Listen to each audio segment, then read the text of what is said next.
Welcome back to Exposing the Hidden Reality. Last week, we started a fascinating conversation with message strategist and copywriter Jenn Prochaska of The Right Difference about artificial intelligence, authenticity, marketing, hiring, and the future of work. In part one, we explored what AI can do and where human expertise still really matters. If you missed it, you can go back to episode 40 and listen. In this episode, number 41, we continue part two of our conversation centered on AI, and we talk about digging deeper into the opportunities, concerns, and real world implications of AI for professionals, entrepreneurs, and business owners. From visibility and influence to economic empowerment and human connection, this discussion challenges us to think beyond the technology itself and consider what remains uniquely human in a rapidly changing world. You're going to love where this conversation goes next. And if you're just joining us now, welcome. Let's dive in. There's still opportunity for all of us. I think, at least for me, I've just in the last 48 hours, I really had to sit back and open my mind a little bit to, okay, all the stuff that I take for granted, that's the stuff that I need to teach. And whether somebody pops it into an AI bot or not is out of my control. The example I was thinking about, Jenn, was you can ask AI to create an image for you.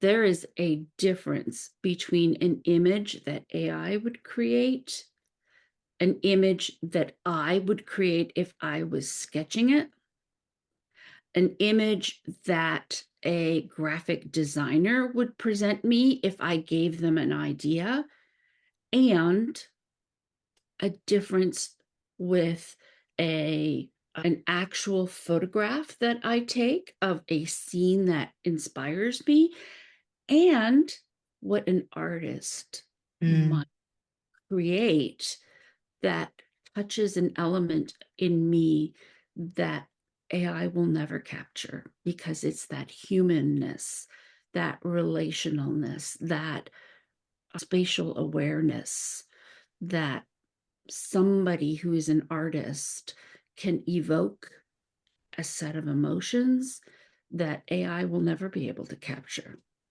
Yeah. There's a reason why Michelangelo still has millions of people who go to see the Sistine Chapel every year, right? Millions of people go to see his marble works. Yeah. And I was it in 10X is greater than 2X, where he talks about mastery and Michelangelo? Yeah. Just his point, like with every project, Michelangelo got more, got better, got stronger, whatever it was. Right. We can rebuild him. We can make better than he was before. Yeah, right. $1 million man. And he did it too by working out of his depth, right? He was qualified to be sculpting the David and then to be right, but he did it anyways, and he lived up to the challenge. So that maybe that's the way to close this conversation. Are we living up to the challenge of what AI presents to us? Or are we sticking our head in the sand, pretending it doesn't exist, and living our lives anyway? Because the other key piece is that all the industrial revolutions we've been through have always resulted in more jobs, right? And 60%, I think in the AI Driven Leader, Jeff Wood says 60% of the jobs we have now didn't exist 60 years ago. So maybe it's just our lack of creativity that has us scared. And I think the way to figure out what it's capable of is to start using it and see how it works for you, because how you use it, Jenn, and how you use it, Sandra, is never how I'm going to use it. But that doesn't mean it can't help us with automations or tools or being a thought partner. Yeah, I think that's a perfect way to put it. I listened to the Copywriter Club podcast for many years. It effectively changed my business, and it's great. It's a huge influence in the copywriter sphere. And before AI became a household word, they launched a podcast around it. And there was some AI grumblings here and there. And I was kind of like, ugh, AI, blah, blah, blah, right? Old person, get off my lawn. but they had a podcast. And I was like, if they feel like AI is something that I need to pay attention to and listen to, then AI is something I need to pay attention to and listen to. And what came out shortly thereafter is, will AI take some copywriters' jobs? Yes, absolutely. But I hate to say it like this, but the good ones will survive. The ones that use it will survive. The ones that incorporate it will survive. The ones that fight it won't. The ones that produce AI slop won't. And so I made that decision that I'll be in the category that survives, right? And I've been adjusted. I include prompts now with every digital product that I create, every workshop that I hold.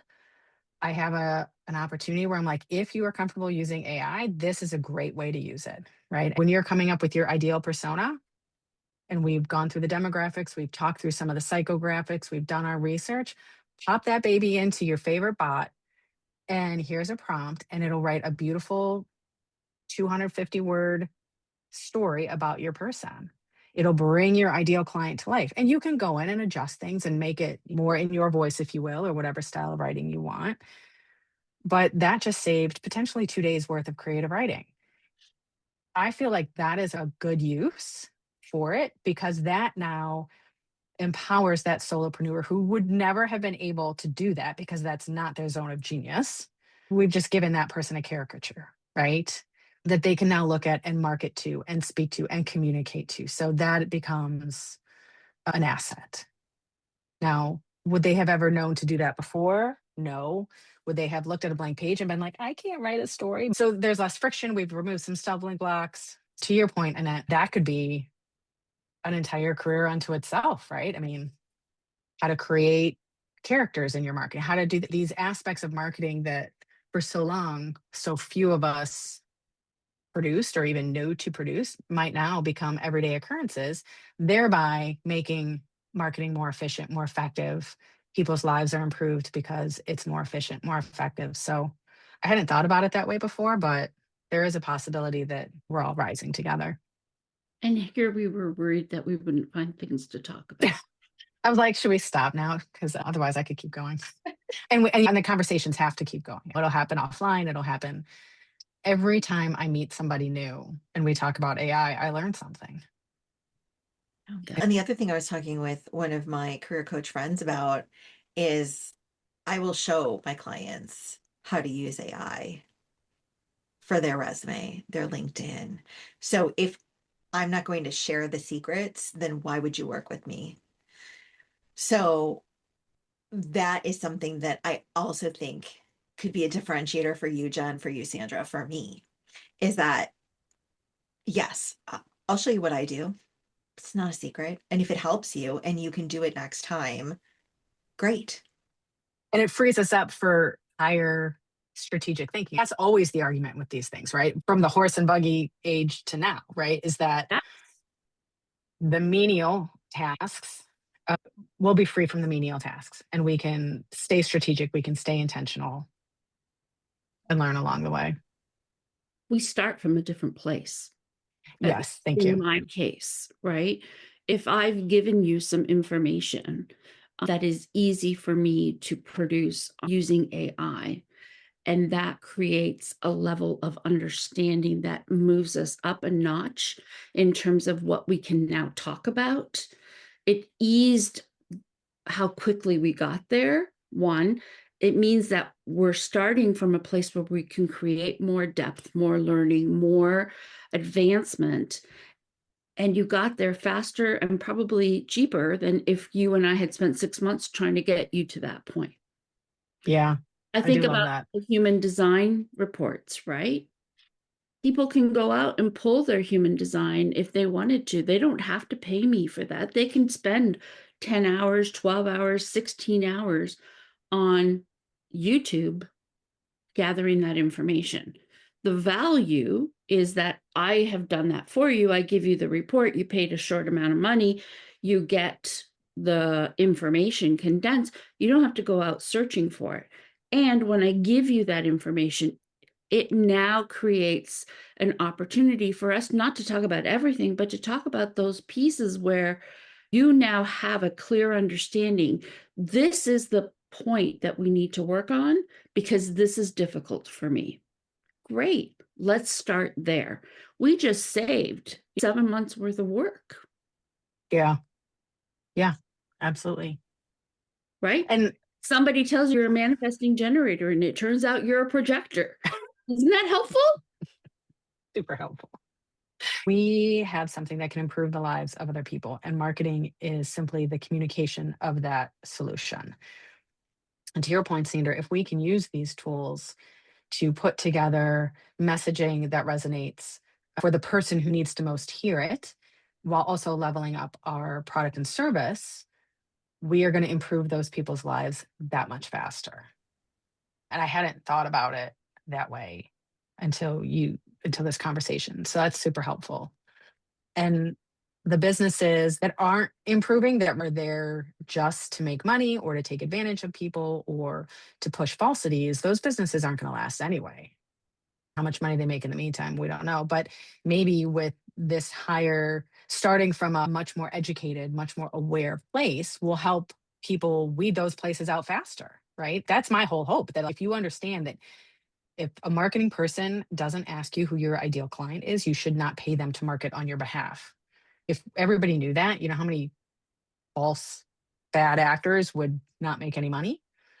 So if we can just start there, great. Now you've weeded out a whole bunch of people who are using big words and jargon to make you feel stupid and hand over your credit card. Yes. So we can educate more quickly. I like that. That puts me in a better mood about AI. I love this book. You and I have talked about it. This is Marketing by Seth Godin. And Seth is never going to be out of business. But AI can do what he does, but he's never going to be out of business, right? Because his expertise is not in where AI's expertise is. His expertise is, this is what works because I know it, I've lived it, this is my experience, this is what I can tell you. These are the long living parts of it, right? And I think that's what we need. That's what can help us best, is what can we be the best at that AI can't replace. AI is never going to be Sandra Wint. It can learn to talk like Sandra Wint. It can learn, scary, I know.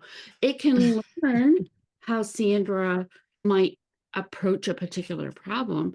It can maybe regurgitate some information that Sandra has said, but it's never going to be able to be me, period. It's never going to be able to be Annette. It's never going to be able to be Jenn. And I think one of the things that Seth talks about in his book is, in the age that we are currently living in, you cannot afford to be anybody but who you are to marketplace. Yeah. So true. Jenn's thinking. Oh, Yeah, it's just such an interesting, because the word that keeps coming to me is yet. Yet. AI doesn't do these things yet. But I guess we'll stay in today. We'll just stay in today. I saw somebody, the reason why I was so down yesterday about AI and my livelihood is because there was somebody on Threads and she was posting these prompts. There are some very prominent copywriter names who have created frameworks and systems that have made them seven figures, rightfully. And she was giving away the prompts to generate their framework, basically. And I was like, oh my God, the morality of it is a whole different discussion. But just from a self-preservation, from an intellectual property standpoint, right? And nothing I teach is something I made up. That's my whole thing. I teach tried and true marketing. I mean, I create things to help people understand it. And I certainly have added in my own, to your point, Sandra, my own experiences and what I know works, what I've seen work, etc. But this is in your marketing and branding textbooks, right? But for somebody to be giving away the prompts, it made me feel like, okay, well, that's going to make us all pretty irrelevant pretty quickly. Like, why even sell something? Because all somebody has to do is say, hey, find so-and-so's framework to make $1 million, whatever it is. But what you reminded me of, both of you actually in this conversation, is, okay, but you could hand me lithium. I don't know what to do with it. You could give me the recipe and I could make it, but I don't have any idea what to do with it.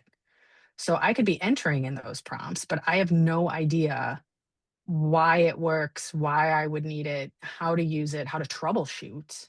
There is still opportunity. And by the time I Googled and asked AI and figured it all out, even if I did, it would take me 3 times as long as if I had just paid the person who actually created that and has a system to help me implement it. It's kind of like, could I build a house? I guess so. It's going to take me a really long time, and there's going to be a lot of mishaps along the way. I can do anything.